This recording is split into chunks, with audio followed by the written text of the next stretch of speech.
Hello everybody and welcome to Manny's Makings. Today we are going to bead around a cabochon, but we're actually going to be, I'm using a sort of a button style. So I'm going to teach you a few things. If you haven't seen the first two videos on bead embroidery, please go back and watch them. I'll post them up above here so that you can see them. They're going to teach you the basic stitches that you're going to need. They're also going to, the second one's going to give you some practice on what it feels like to lay beads beside each other, so you're more comfortable in doing this. So this is not quite finished, but this is where we're heading to. So we're going to be making a beautiful cabochon that I'm going to turn in on part 2 of this video into bracelet. Sorry. So I still have to do the edge beading, but this is all ready to go so that I can cut it and go from there. Now I actually did this first part of the video already once and realized that I had put black on the bottom first, and when I tried to show how to peyote from the bottom with black on the bottom first, you couldn't see snot. So I'm going to try to do it with a couple of different colors. I'm going to probably start with green and then go to black and then move to, you know, the bronze. And so I'm going to have it, it's going to be slightly different than this first one, but it's going to be close. So if you have a cabochon, you're going to need to put some glue. You can use E6000. You can actually use just about, well, not just about any, but the standard jewelry glues are fine. You're going to need to put it on here, and you're going to need to let it sit, if you're using E6000, for about an hour, 15 minutes minimum. An hour is good. Go have some dinner, do something else, and then it'll be secured in place if it's a cabochon. This is actually sort of like I call it like a button bead, a flat bead. And you can use any kind of flat bead you want, or cabochon you want, or even button you want, or chaton, or, you know, any of those types of things. The difference is what it's going to do to the underside, inside, and the back. If you use something that's got a point in it, you're going to need to make a little X cut so that you can glue it in. The point would stick through the material. If you're doing it with a button bead like this or a cabochon, you don't have to worry about that. So this saves me from having to wait for the gluing, and this is actual real jade. This is African jade, and it's really beautiful jade. Isn't it gorgeous? Look at it. It's phenomenal. And the only way I could get it was in these button beads. So I'm taking it the way I can get it. So you're going to need some seed beads. I've got some black matte 11-ohs, I've got some antique bronze 11-ohs, and I have some sort of a dark green, so we can bring them into the screen here, dark green colors here that I'm going to be using as my seed beads. So we're first going to work with the antique bronze. So I'm going to move the other ones out of the way so I don't knock them over, and we'll bring these in where you can see them a little bit. Okay. So let's get started. I have a Fireline on a size 10 beading needle. I won't need my, you'll need a 10 and a 12 beading needle, or you can just work with your 12 or 11. 11 might work. I'm using 8-pound Fireline in the smoke. You can use whatever thing you like. This is easy for me. I've already put a knot in the end of it, and I'm just going to come up through the thing. So I need to figure out, this is like a 1.5-inch square piece. So I want to sort of center it somewhat. I'm going to come up beside the bead, somewhere around there. It's fine, as long as I'm close. And it's not focusing. Come on. There we go. And I'm going to come through the bead.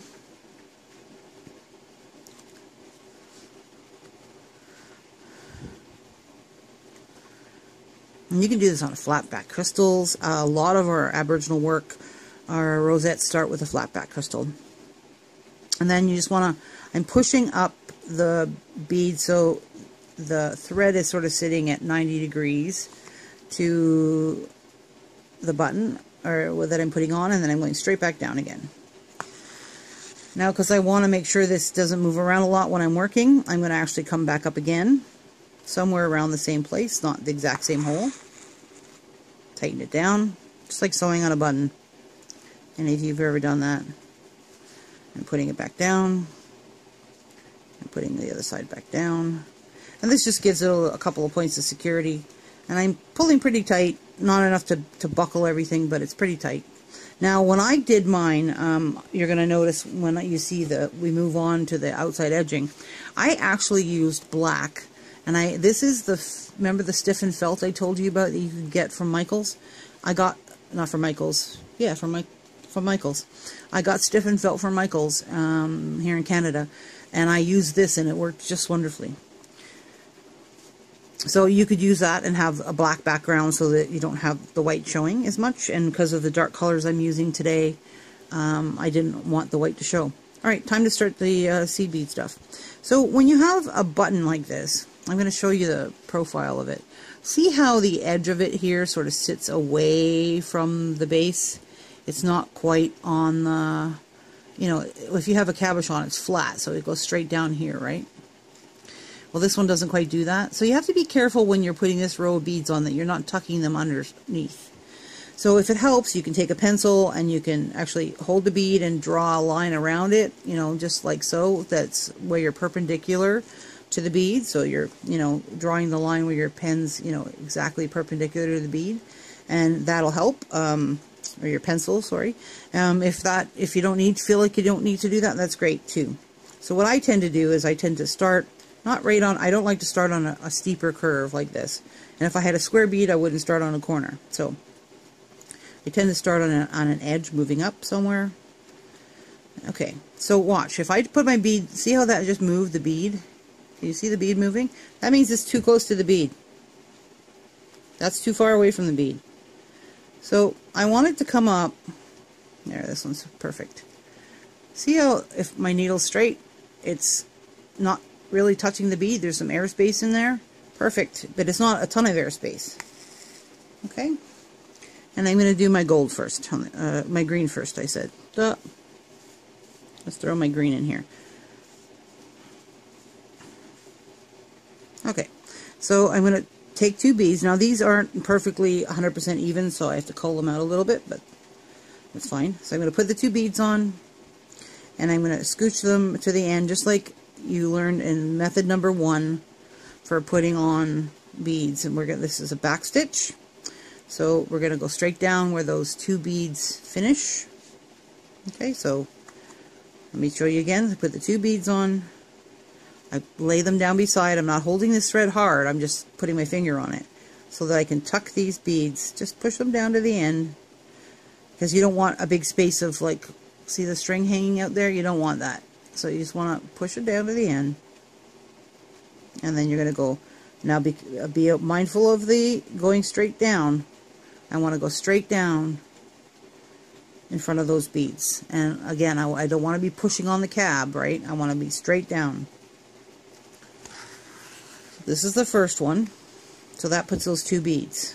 Double check. If I squish my cab down like this and I can see my beads beside it, I'm perfect. But the other thing you can do is you can keep your cab squished down a bit, and it'll push the white material up, or the foam up, or whatever you're using as a backing up. So then I can bring my needle back up on the other side of these beads again. Wow. Okay, I have to move the beads. My camera does not like anything in the background. It will pick that over anything else to focus on. Sorry, guys. Okay, so I'm going to come straight up here, through these two, back through those two beads. Okay, and I'm pulling, but I'm not yanking I'm, you know, tight, but not like so tight you're strangling it. Okay, firm, nice and firm. Put another two beads on. Now I'm just using this, my thread is sort of a guide to hold it nice and gently against this cab without pulling it under, because I could pull it under. See, I could pull it under, and that would not be good. So I push my cab down a little bit, hold the beads right beside it, push them back, and come straight down on top of those beads. And I tend to go on the inside of the string, but you can do it either way. And this is hard to do with, and let you see it. There we go.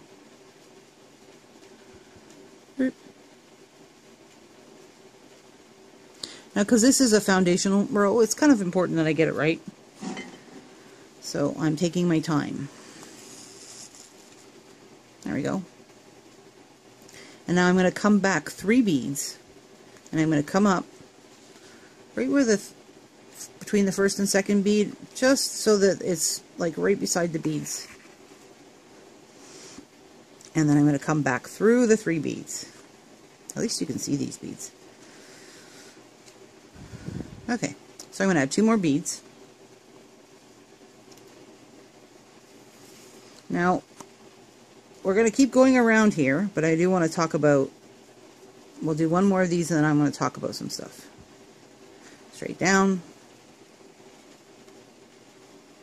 I've got my camera at a bit of a different angle. I might have to change my camera angle. And then I'm going to come back 3. See how it moved my beads a bunch? And I was like, that's not the right place because that moved my beads too much. It shoves my beads around way out of the way, then that's not good. Okay. So the object is when I'm going to do peyote. So we're going to start with peyote and we're going to encase this button bead, and it won't look any different than a cabochon when we're done. It is going to be a little higher than a cabochon, just a smidge.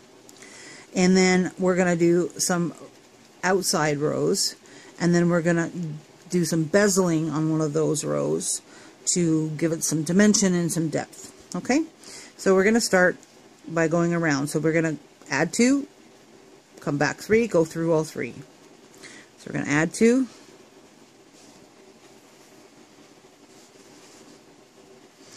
holding my thread, going down, pulling my needle through gently. I'm not trying to kill it. Come back 3. And I don't know if you just noticed, but I put my thread where I want it to split the 2 beads so that it makes it easier for me to come back. Go through. And come back through the 3. Okay? And I'm going to do this all the way around. Now I do have to have an even number. So when I come back down here to the bottom, I'm going to come back to you and show you how to figure out how to get an even number in there, okay? I'll be right back.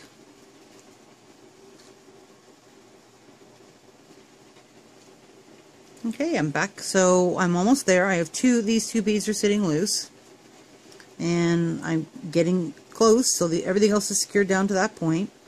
And I can see that I probably am going to be just fine. But if you're not sure, what you can do is those 2 beads are not secured yet. I could take 2 more beads, put them on my needle, and hold it up in that space. Okay? And I can see, oh, that'll work just fine. Because you have to have an even number to do peyote. So if for some reason, let's say I had, I'm going to move this 1 bead out of the way. Let's say I had that much space, and I put 2 beads in here, and I went like this and went, ooh, there's a little extra space. I have enough for 1 more bead, but that would make it odd. Right? So what I want to do is then space them out a little bit so that they'll fit. So I would think about the 2 that I was just putting on and bring my end thread, instead of coming down right in front of it, I give it a smidge more, and then, you know, when we do the other one and we bring it around to tighten it, it would tighten up what's left. You need to have an even count, and as you can see, my beads barely, you know, they don't really move. They're around the outside. I can see all of them from the top of the cab. You know, not perfect, but they're fine. This is the base row of peyote that you're actually probably not even going to see. So let me put the 1 more bead back on, and we'll finish these 2 up. Because I got 1, there's the other one. 2 is already on there. Okay. So I have the 2 on there. Just as a refresher, come straight down beside the front of it. And in this case, I have the right amount of space. I come back 3. Perfect. I go through the 3. Try not to snag on the board or the backing or whatever you're using. And as I told you in the last video, Pellon is super inexpensive, so I can see, if I put that in there, I can see that that fits. See how that fits? Beautifully. So instead of going down, I'm going to go through the next bead. Just 1. I'm going to go down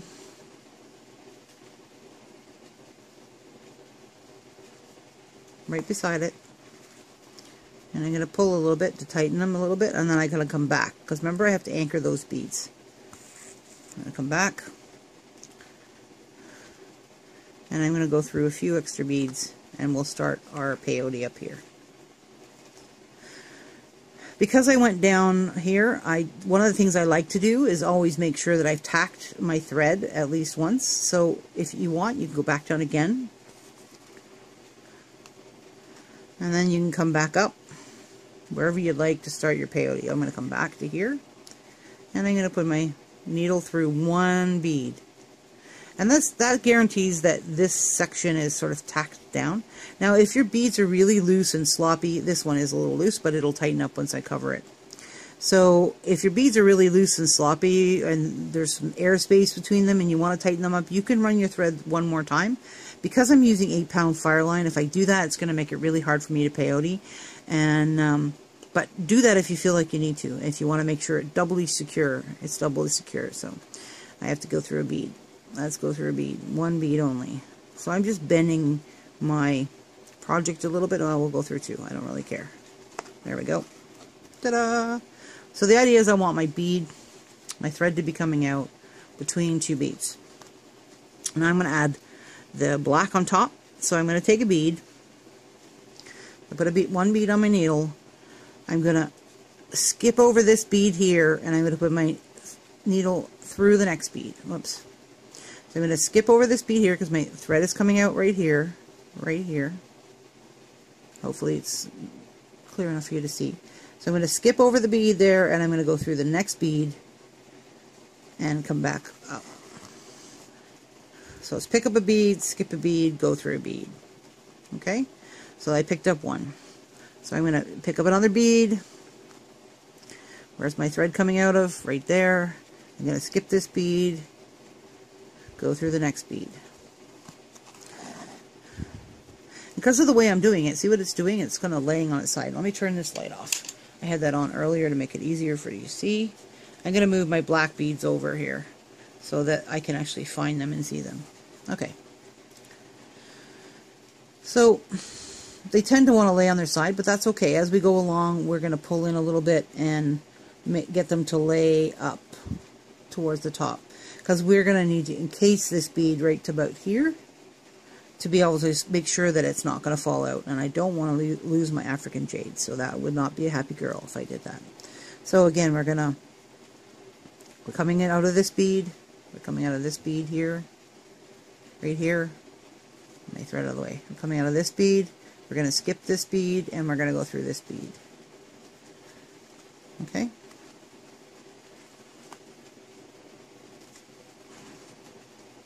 Let me show you one more perspective of it. And I just push my beads up a little bit. Okay, let's see if I can do it this way. I'm going to move my body. Whoops, sorry. Okay. So I'm going to pick up a bead. My thread's coming out of here. I'm going to skip this bead. And I'm going to go through this bead. So if you haven't learned basic peyote before, my strong suggestion would be to learn the basic peyote. But I'm probably actually going to be doing a video for the bracelet part of this. I think my peyote is what I'm liking the most for attaching to this. So I'm probably going to do a basic peyote and show you some tricks and tips. Blah, blah, blah. Watch my tongue, can't do a thing with it. Okay, so I'm going to keep going around, and I'm going to lay one bead over top of every second bead. So it's going to be pick up a bead, skip a bead, go through a bead, pick up a bead, skip a bead. I'm going to do that all the way to the end, and I'll come back when I'm ready to step up.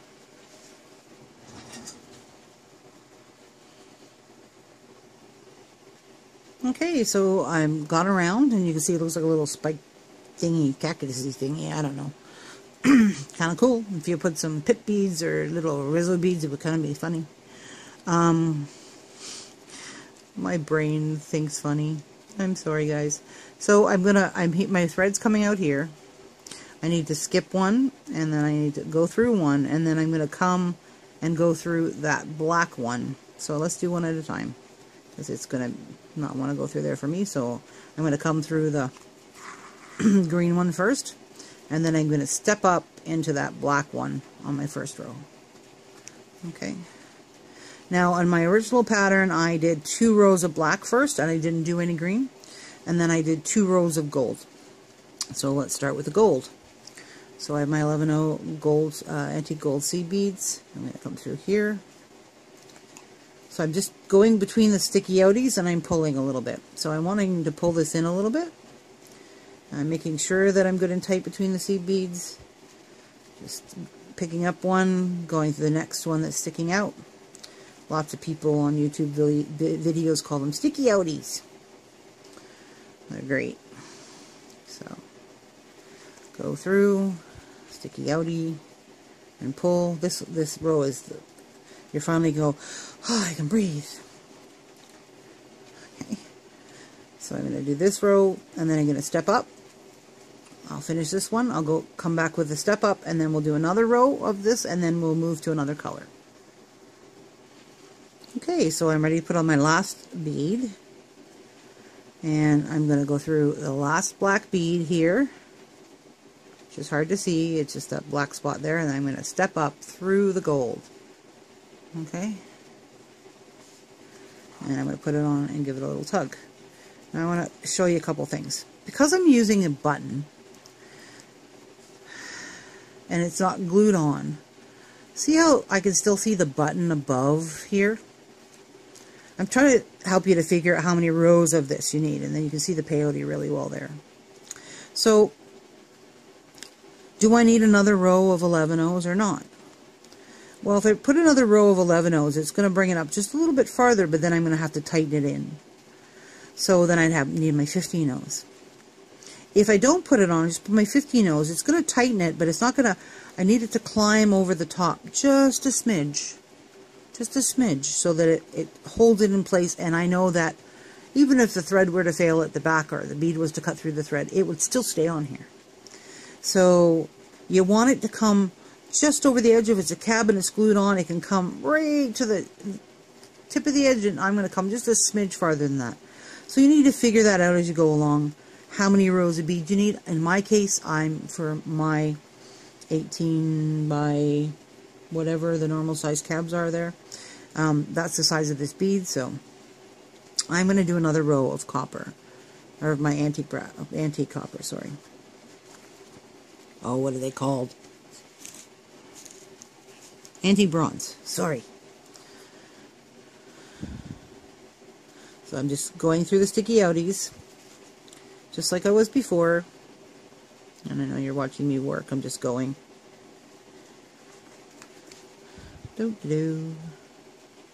Okay, so you're going to go all the way around, and you're going to come back when you're all the way around, and we'll put in the little tiny beads in between and cinch everything up, and get ready to do the next rows on the outside. Okay, so I'm taking a look at this stone, and it's slightly different than the last stone I had.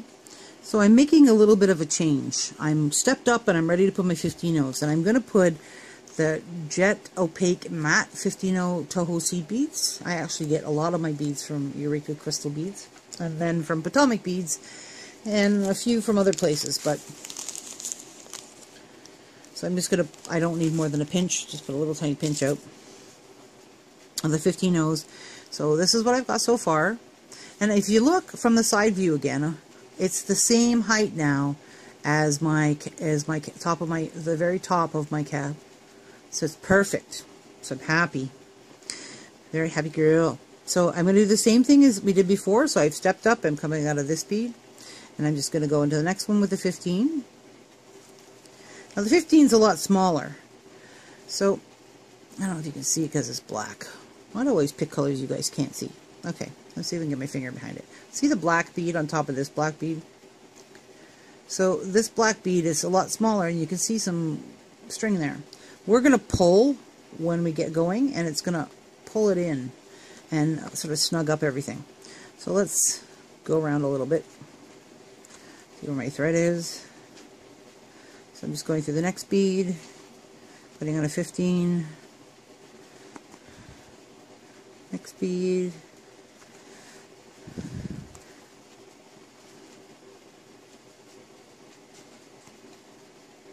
And I know lots of people don't like to work with little tiny beads, especially if you're older. And if you started with 8s, you could do 11s and would cinch it in. That's fine. You wouldn't need as many rows, right? One of the cool things about having some kind of bead mat or bead board, and this is just a bead mat, is that I could aim for the black spot, because it looks like a little tiny piece of poppy seed, basically. Okay, and sometimes I'm fortunate enough, if I move these around, sometimes you can see the hole. See the hole? You can see the light in the dark. Basically, I'm just seeing the light through the dark spot. So I can aim for it. Right? Pop it around. But the other thing you can do is what I just did there. I just poked them into make a little pile. Just make a little pile and just go like this. And the chances are you're going to get one. See? Just a little pile. Got another couple. So you can sort of cheat and not have to see. Okay? Just little hinders for us moving on up agers. Baby boomers. Whoops, whatever you want to call us. Just after the baby boomers. That was weird. Okay. Okay, so I'm going to pull now. And you're going to see, because I don't have both sides when I'm pulling. When I'm pulling, can you see how it's cinching it in and sort of over just the edge of my beads? Can you see that, how the one side's cinching in a little bit? Just over the edge of my bead, and it's going to capture my bead. Awesome, right? So put all your 15s in, and we'll come back and we'll cinch it down, and then we'll work our way to the bottom to go on to the next row. Okay, I'm back, and I have them all on, and I've stepped up to the gold bead here, and I'm just going to pull. I'm going to hold my bead in the middle, and I'm going to give it a good cinch. And with Fireline, you can, and it brought it in beautifully around here. Now it's not going to stay like that unless I go around and reinforce it. So I'm going to take my needle and I'm going to just reinforce. And now this gets a little harder. I tend to use my big 10 times magnifier and super bright light thingy. Bring it around. So you get the idea. I'm going to go around and reinforce once, and then I'm going to work my needle back through the beads. So I'll come back when I reinforce. Okay, so I've reinforced everything and we're ready to work our way down. So I'm coming out of a 15. It doesn't really matter. I may move it over to the 11. Might make it a little easier. Okay, and now I'm just going to work my way. Okay, gotta move these beads because they're getting in the way of the focus again. I'm sorry, guys. My camera. There we go. Okay, so I'm coming out of the 15. I'm gonna just come down to the next 15 right beside it. So my thread's coming out of here. I'm just gonna come down. It's just like weaving your thread in, and you can just literally like go around, go around, go around. And I'm just spinning and going through the next one and the next one and the next one. In this case, I have 2 that are sort of on an angle. And this is what it does on the bottom. Can you see? This is what happened when it pulled up those other ones. When we started this. And I tend to go down. Now, assess your thread at this point. So I've got my first part of my cab done. And this is awesome. And if you wanted something small to turn into an earring, you could definitely finish this off at this point. And, you know, if you wanted a little small component that you're putting together in a bracelet, finish it off at this point. Put the back on, do the edging beads, and you'd have something very beautiful. But I want to do a little bit more because I want to make it a little fancier as a centerpiece on a bracelet. So, assess your thread. If you need to add more at this point, it's a great place to do it. You don't have to necessarily. A lot of people like to finish each section and then move on with a new thread. I'm frugal, cheap, whatever you want to call it. So I'm going to put on my next set of beads. So I need to come up 1 bead width. And in this case, I had black on the bottom here and not the green. So I wanted to show off some of the green beside it, so I put on green. Now remember how we put that first row of green on? This is going to happen the exact same way. Just back stitch. So we're finished with our peyote. Phew. For all those peyote, I'm not sure if I can do this, peyote people. There we go. Back up. Same as we did the first row. Except for now my bead's secure and I'm pretending this whole thing is my bead. And I'm going around. Doesn't matter now if you're even or odd amount of beads around, just go around the whole thing. Go around the whole thing and we'll come back. I'm probably going to need to add thread. All I do is take this thread to the back, weave it through the back like I showed you on my last piece, tie it off. Let me just show you how I would do it. Yeah. Okay, so let's say I'm finished my thread, it's too short to go on at this point. I would come to the back and I would take put it underneath a couple of bridges of thread, make a couple of loops. Don't catch it on the corner, and pull. And this thing's being really bad because now I messed up my cord, my thread. Oh, come on. See? This is what happens when you try to do it when you shouldn't. Alright, you know what? It's going to be under the glue. I'm going to leave it. Now it's a hot mess. So now I have to finish it off. Okay, so you're going to get to see how this happens. There, see? I got it tighter. There we go. Come on, tighten up. There we go, I got it to tighten. Okay, so it tightens. Wow. Focus issues today. I know, I gotta get a better camera. Okay, you can actually go through, take a little stitch of the backing. As long as you're not going outside of, now this is the new row that I started, so it's outside the first row. And then you can see this is where I went over to put the button on. So, you know, you can wrap it around a couple times, make another knot.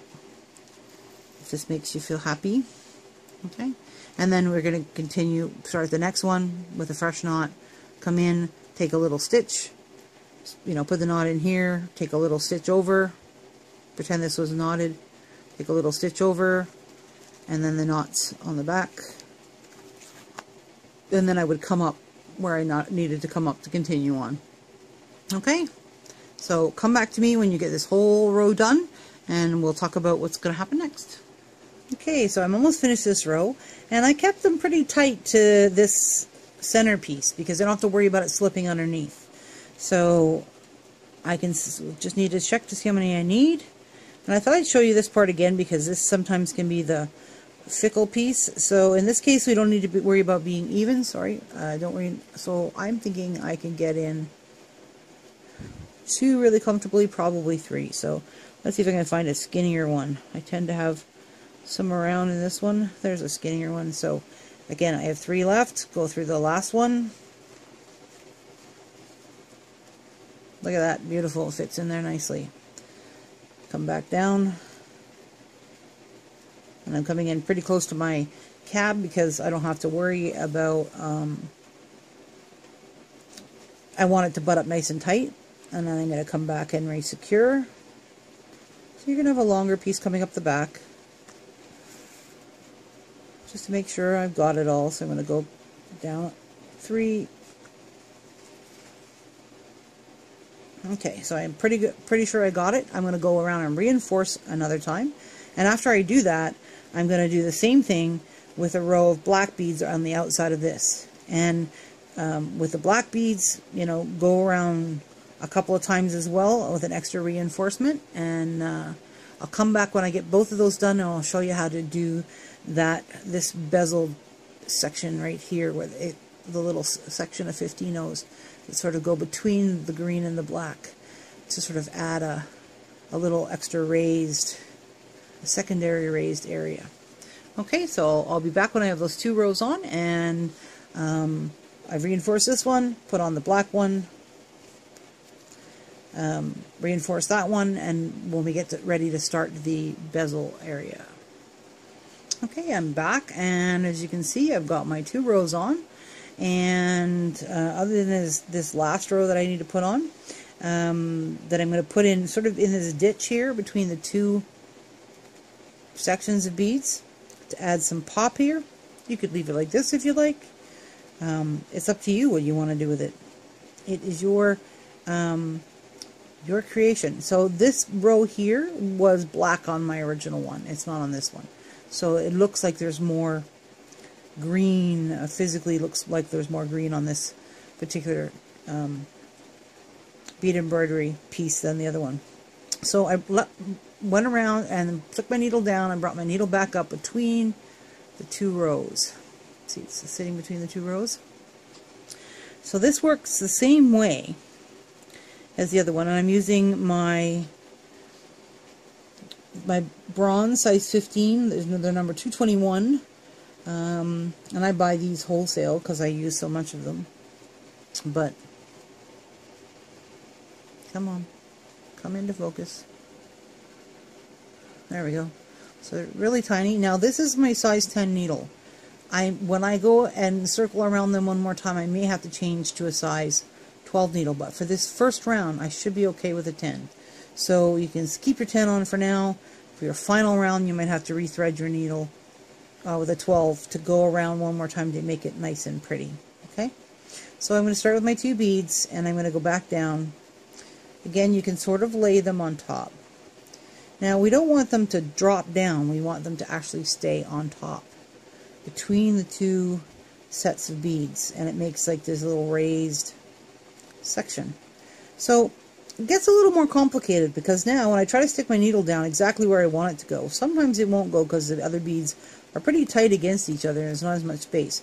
So just, if you need to, you can actually, if you bend your board a little, it opens up. I don't know if you can see that. You can see the white in there. So if you're having trouble, once again, it's another one of my little tricks. I mean, don't be bending the board in half, but bend it a little so you can see if you're having trouble. Okay, so go down of 2 spaces. Now this time, tension's really important, okay? You want it to bring it down so it sits on top, but you don't want it to pull it too hard because watch what happens. It'll start to dig in and push the other beads out of the way. Too tight. Oh, too tight. Let's loosen this baby off, make it happy. Okay, so we just want to just pull it to the point where it's just resting on top comfortably. Alright, then you're going to bring your needle back up, just like you did in the other ones. And again, it's a little harder because you end up poking beads on the back side. There we go. And it's really small beads. So then you put it through the 2. And when you pull again, it's like a nice firm, but I'm not yank hard, okay? Really important, otherwise you'll, I don't know if you can see, these 2 beads are sitting on top of the black beads. They're just sitting comfortably on top. They are not sunk in any way, shape, or form. I just want them to rest on top, but I want them to be snug. I don't want them to be hanging out loose like loops. And if you wanted them to be loops, you could do that. But you'd have to add more beads than just 2 at a time. So again, this is another putting it in, letting it sit in that ditch between the 2 sets of beads. Okay. Putting it down between the 2. Don't come back up. And the coming back up for me is the hardest, but that's okay. Come back up. Put my needle through the second, third, and 4th bead. And pull gently. Okay, so they're in there firm. So if you watch, I can move. They're firm, but they're not like sinking in at all. They're sitting up just pretty on the top. So I'm going to go around and do the same thing. The tension's the big key for this bezeling, is your tension can't be really tight. If your tension's super tight and you see your beads are sinking in, or you didn't have these 2 rows of beads tight enough, if that's the case, if these 2 rows of beads aren't tight enough, you move to a higher number bead. Go to an 11 and let them sink in a little bit between the 2 rows to cover up some of that space. And it'll still be raised, but not as much. So, you know, for me to do it, I'm using the 15s because my 2 rows are really nice and tight next to each other. As you can see, it's white underneath and you can't see any white holding it normally. So, okay. So come around when you get done. You're going to come through, come past a few, reinforce the whole thing, switch to a smaller size needle if you need to, come back down into the fabric and tie it off on the back, and I'll come back for the tie off and then explain how the gluing process works, and then we'll move on to doing the edging, and we're almost done. Okay, I'm back and I'm finished. My thread's in the back. You can see that the rose there, I've reinforced it. It's quite beautiful. I'm happy. Okay, so I'm going to bring my thread towards the center a little bit. I don't want a knot out here where it's going to be in a place where I could possibly cut it off. So I'm just going to bring my needle through underneath some threads. Maybe even catch a little bit of the backing. There we go. Take that last thread, I'm going to wrap around it. And go through once, twice, and pull. That time it's worked the way it normally does. Then I just take my needle and sort of skim the surface, coming back in and out if you've ever quilted before, just to pull it away a little bit from the thing. Okay, my nippers are not working for some reason today. And we're all done, so we're ready to glue, so we just need to cut. So you want to come and bring it along the sides. Now if you've kept your thread in like I talked to you about in the first two videos, you shouldn't have too much trouble. You should be getting the hang of keeping your thread in far enough that this isn't an issue. So I'm just cutting it around. Okay, let's do a little trimming. So I like to see I have lots. When I cut it, look at the space I have from where my threads are and the outside of my beads are. So there's lots of space, which is great, which means I can trim it up a little tighter, make it look a little neater, especially with this being a white background. Definitely don't want to see this underneath. So I'm going to just trim it up even tighter to my beads. Okay. Alright. So let me get some micro suede. Where's my tube gone? There it is.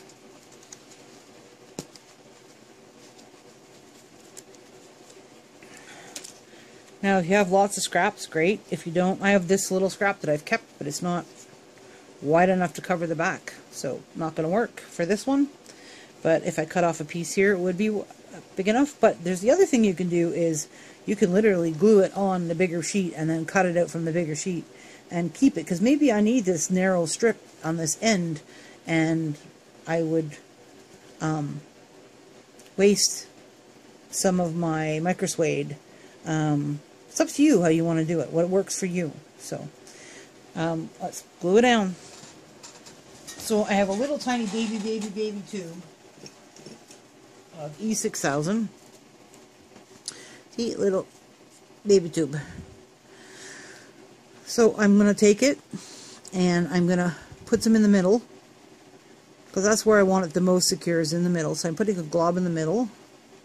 Now, I don't mind using my fingers. You can use anything you like. Let's see. Let me put the lid. I'm probably going to need more than that. A little bit more than that. Little secondary glob. Let's take a piece of wire. So I'm going into my junk bin of wire. Ta-da! It's like a nice big fat piece of wire. And sometimes I use a toothpick, but I don't have any on me right now. They're out in the kitchen. My roommate took them back out there. So I'm bringing them to the threads, but not... I'm bringing this glue to the threads, but if you look, it's not a heavy coat. It's just a thin coat. Okay? And I'm going to stick this on this way. And I'm going to push down. So I just stuck it on the edge here. So I still have a piece here if I'm doing something really small, or if I'm doing need a piece of strip. You can cut a piece off like I did with this one, but these, because I put it in the middle, I'm going to have waste on either side. Or not likely that I'm going to be able to do anything with these little pieces. Although I'm thinking I could maybe have some fun. But that's just me being crazy. Okay, so then I usually turn it over and give it a little squishy, squishy, squishy, squishy, squishy. Now if you want, you can let it dry, or you can cut it down a little bit so you can put your tube away. So I'm just cutting this down, not perfectly, but I'm just taking off any major excess. So I'm just cutting around the major excess here. There. So I've wasted as little as possible of my Micro Suede, and I can put this all back in to my little tube. So I'm going to let this dry, and I'm going to come back. I'm going to cut this around, and this one's already dry because I did it yesterday, and it looks slightly different because the bead itself is different. If you look, this one's much more bluish tones, and this has got much more black in it. And yeah, I started with the black on the bottom there, so you only have the one of green, and this says 2 of green, so there's more green showing. So yeah, I'm going to trim this up, and we'll come back and we'll do the edging on it. Okay, I'm back, and we're ready to put on the back. So, because I don't glue right to the edge, I can always get behind the little edge here. And actually, I can see that I didn't trim that perfectly there. Yeah, now I'm going to fuss. Okay, just leave it. When I put the beads on it, it actually takes care of any of those weird little things. So, alright, I have a knot on my thread. I'm putting my thread in from the back. I'm coming up sort of alongside those other beads. Now this is where you have to make a choice. I know that I am going to be attaching this to a peyote strip. And the peyote strip has an innie and outie, an innie and outie, an innie and outie, you know, so forth. So I want to have something sticking out that I can attach my peyote strip to. So I can zip it up, basically. Does that make sense? So I'm going to do an edging that helps me with that. But if you're wanting just to make this a pendant, you could do the same thing and then stick 3mm fire polish between each of the outies. So this will work. This particular edging will work for lots of them. It's different than the other one I taught you. So it's similar but different. So I'm going to put on 3 beads, 2 black, bronze, and a black. And I'm going to go from the back. Remember the finger trick where you put your finger against it so you get your spacing, your finger against it so you have your spacing, so your spacing stays the same and consistent. I'm going to, where's my thread coming out? There it is. Okay, so finger in and bring it up through the back, beside the beads. Okay, so this time I want to hit the one in the very back, the very back one, and I don't want to go up through the gold, just the back one that's hanging out of the back. And that's going to bring it up and lay them on top. See, it's laying it on top like a little edging. So you have the 2 black beads with the gold bead sticking up in the middle. Now, from that first stitch on, I'm just picking up 1 gold bead, 1 black bead. Okay, come through the back, come up the front, about a bead away. And there we go. And what that does is that bead lays beside the other bead, and then I come up through just the black bead. Come on. Come up just through the black bead at the back. It always is at the back, so. And I pull. So you, ow, just poke myself with my needle. So you can see that this lace starts to lay it down. And we'll secure that first bead better when we're done the back and we have the stitching on the back. So let me do one more. So you pick up a gold bead or whatever accent color you want. In this case it's a gold bead. And I need to make sure I'm spacing them good.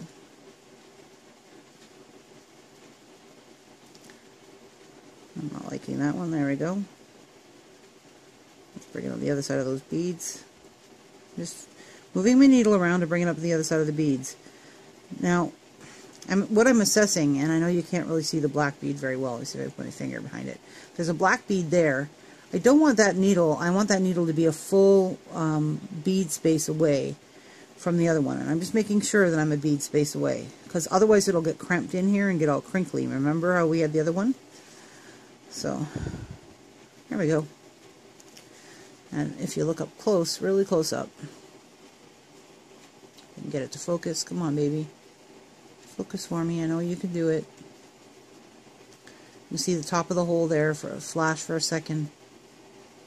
and you have 4 beads now down here and 3 beads sticking up.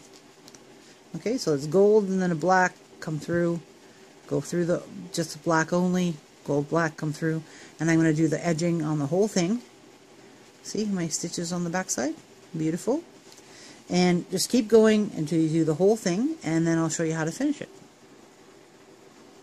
Okay, so I'm down to the last one, and I'm literally got them pretty close together. So I'm just going to put a gold one in between the two. And I'm going to come down that first black one that I put on. I know you can't really see the bead really well. There it is over. Okay, put it over the black one. So this will go in the middle of the two. And I'm going to scooch my needle to the back. Just putting it to the back. I'm not putting it through anything. Okay, pulling it so that they're sort of pulling it together. And I'm going to come to the back, and I need to make a stitch where that one bead hasn't been stitched in yet.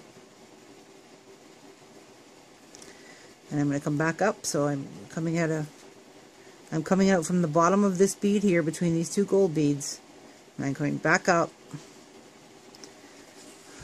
from the back, and I'm going to come back up that bead, the first bead that I added at the very beginning of this decoration row, and I'm having trouble seeing it. See if I can see it in the, nope, can't see it in the camera any better. Okay, so I'm coming back up here. Wow, just that bead. Actually, in this case, I'm going to come around this gold bead. Not 2 gold beads, just 1. Silly girl. There we go. Got the wrong one. There we go. Back down the one I just added. So I'm going to just run it around a couple of them here. Go back up the next one.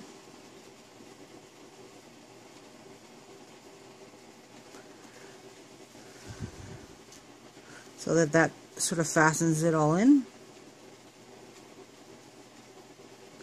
Looks like I caught the gold bead at the same time. Back down.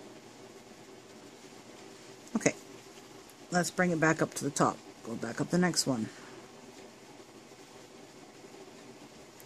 Now I'm going to just show you some possibilities, and it all depends on spacing. So you have to figure out your own spacing for this, for yourself. So this is what it looks like with all of them around the outside, and for some reason this is not sticking in right. I probably just need to tweak them a bit. Okay, so you have this sort of little fringe on the outside, and you can just leave it like that. It's completely encased and sealed at the back. You could put probably seed beads between it, different colored seed beads, or you can do a more decorative edge. Okay, so we're back. We have all the edging done, and now I'm going to turn this into a pendant. So I want to show you how to do that. And the other one we're going to keep for using with the bracelet that I'm going to be making in part 2. So we're going to put, I have a 2mm fire polished. It's faceted. It's check.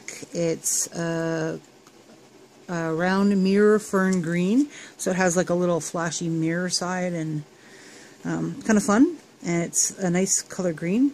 And I'm thinking of the spacing. I'm going to do one of these, and I'm going to do a 1/11-0.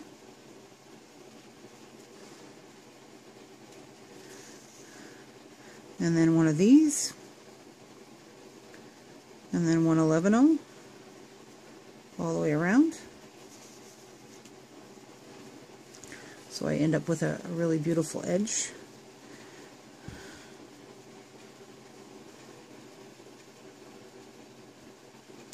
Again, I'm trying to get it to go into crystal. There we go. Oh, that was silly. I need my 1/11-0.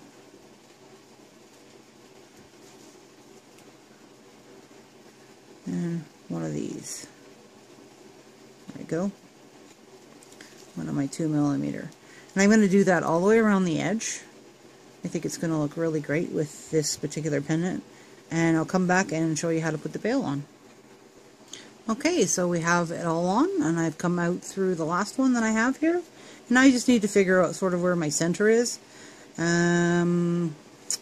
Based on this, I'm thinking sort of up here somewhere. doesn't quite center on this here, so if I was smart I would have made sure that there was a one there, but this is life. It happens, right? So now coming out of here, let's go a couple over from there. If I go a couple over, I'm going to go over to the other fire polish, over to here, and I'm going to come out of the fire polish and get it to go through the fire polish. I reinforced it once, so just so you know, pulled it tight. Come on, get in. Okay, it won't go through the fire polish. We'll get it in there.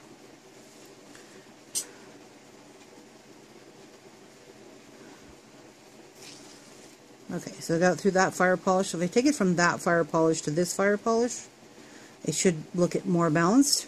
So we just need to build a seed bead little bridge. So 1, 2, 3, 4. Let's see how many how that looks. 4,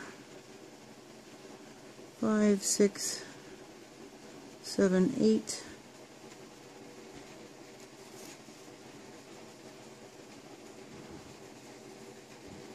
Okay, so that sort of takes it to the center. I could put a fire polish in at that point and do 8 down the other side. Now this is how I can balance it if it's not perfectly balanced, is to do a little less or a little more to make sure that it looks like it hangs centered. 1, 2, 3, 4, 5, 6, 7, 8 more seed beads. So I'm going to put this on here. And if I take it and bring it around, I can make that lay centered. I'm going to add one more to make sure that it's laid centered, and then I'm going to reinforce. So I'm going to come back through that other fire polish, and then I'm going to come through the seed beads again on the edge.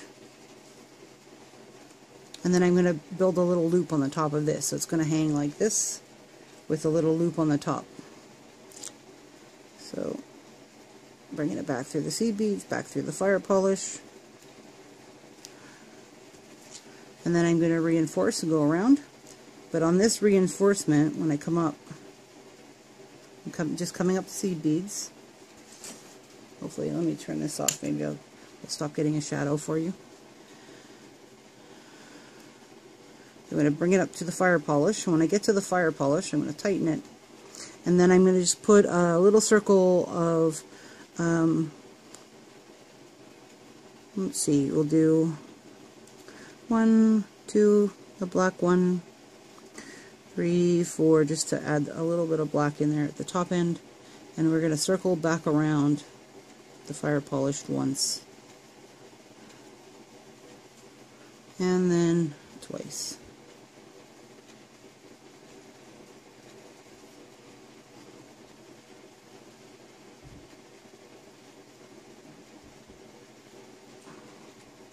And then I can attach that to a bail, back through the fire polish. Fire polish has got lots of room in it, so I can go through it a couple times like that. So that little end there is going to go through the bail. I can put a jump ring in there, I can put whatever I need, and then you got to reinforce again. And on this reinforcement, I'm going to actually add a seed bead here, and I'm going to bring it down to a bead below that. So let me just show you. Because I can see that I need a little bit more. I don't like the opening, and that's one of those things you can do. So I have this on, it's all tightened down pretty good. I'm going to take one more. I don't have another gold one out, so let me get another gold one out.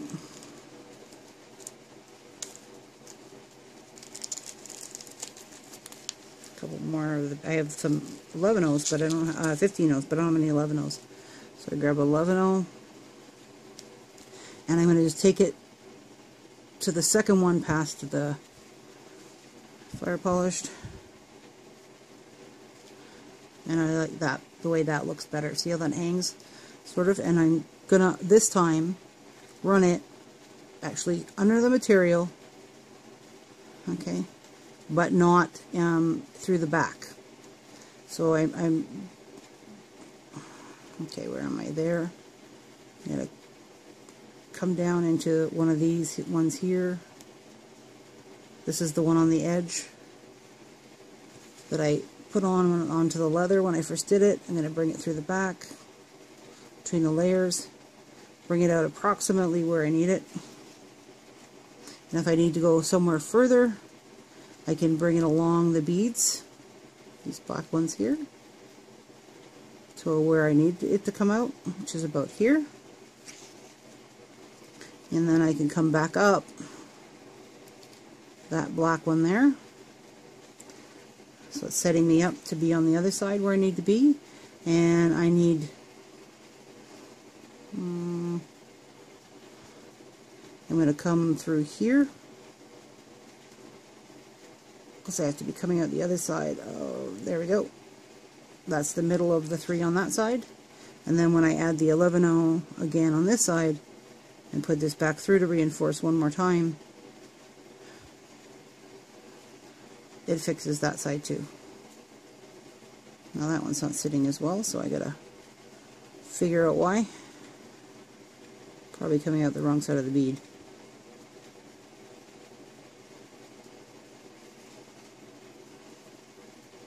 Okay. There we go. Yeah, I'm coming out the wrong side of that bead. Silly girl. Go back through. Okay. Now I'm on the right side that I should have been on in the first place.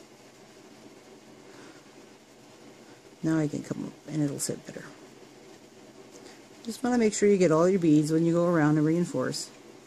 There we go. So see, it hangs nice.